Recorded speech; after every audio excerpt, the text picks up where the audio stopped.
Also, drafting has been pretty successful. We got our first look here at Kelvin Joseph. And so when you mix all this together, and here's what they have to say about Kelvin Joseph on Blogging with the Boys. Cowboys, Kelvin Joseph's I fucking can't speak. Memorable first career start.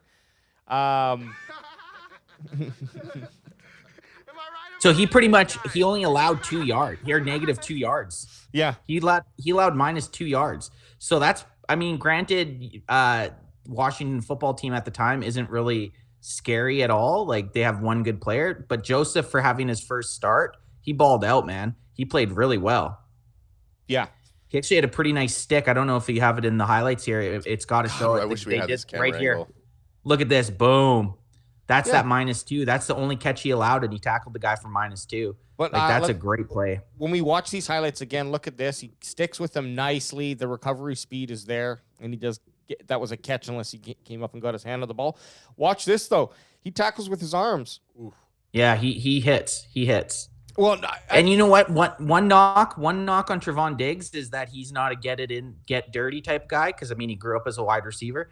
I think Joseph is get dirty type player. I think he's ready to stick his nose in whatever. He's kind of like a Jordan Lewis, not scared to get rough and tough, which I love. You want that physicality on your defense. Yeah. Anyways, you wrap all this together, and what we see with our coaching staff, and then I'm not showing anything else here. Oh, okay. But what we see with our coaching staff and the drafting is really promising, because it's like Will McClay is basically our draft specialist. You'd like to say Jerry Jones is the GM is, but he's not. It's Will McClay. And sorry, this is what I pay people a lot of money to do something that I can't. This is what it goes back to. I just want the title. Jerry might not be the good example, because I think he likes to get his fingers wet a little bit with some football decisions. If he likes to be in there, but if any one of us was an owner and GM, if you were an owner and you had Jerry Jones' money, you'd want to be a GM as well. Like, I don't know. I'd have assistants around me, but I'd have an assistant that was should be a GM and pay him more than a GM if I was in Jerry Jones' spot. That's pretty much what he does with Will McClay. Yeah. Basically, Will McClay is the GM.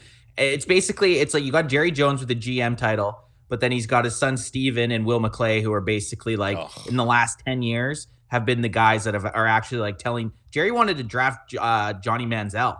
Oh, fuck.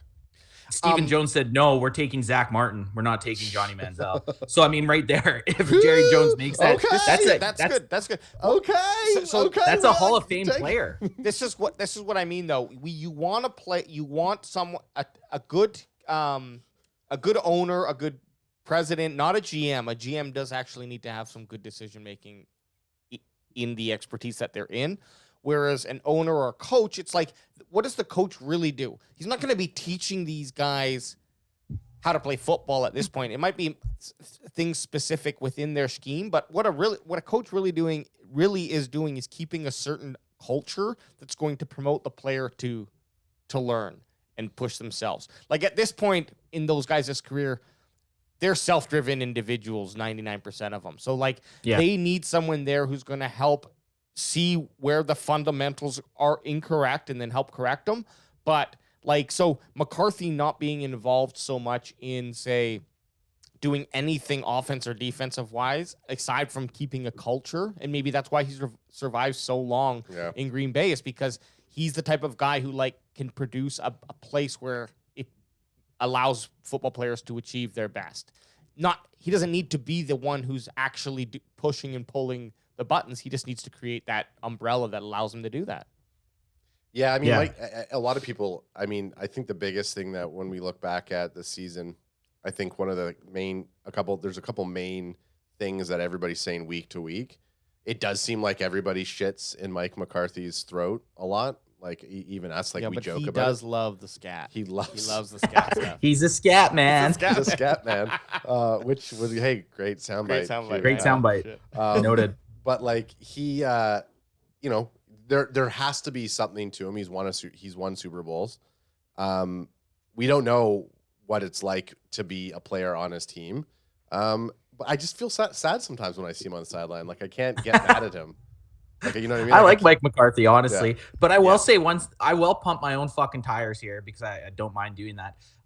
We like from him, day fucking one. From day fucking one, I was a Dan Quinn signing fan. Oh yeah, I was.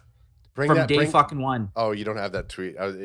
That's From day fucking one, and Cowboys Nation did not like the hire. Oh well, he lost to the New England Patriots 28-3 in the Super Bowl. Well, he's not a fucking head coach now. He's coming to coach the defense. Yep. Right? Like people underestimated that hire. At this point, our two best offseason moves. J-Ron. I would say honestly, number one, hiring Dan Quinn. Number two, drafting Micah Parsons. Oh yeah. Because he's still Dan Quinn's the one that at the end of the day is putting this he sees his strengths to the defense. Yep. And he's basically putting them in the positions to make these plays. I'm talking about the Dallas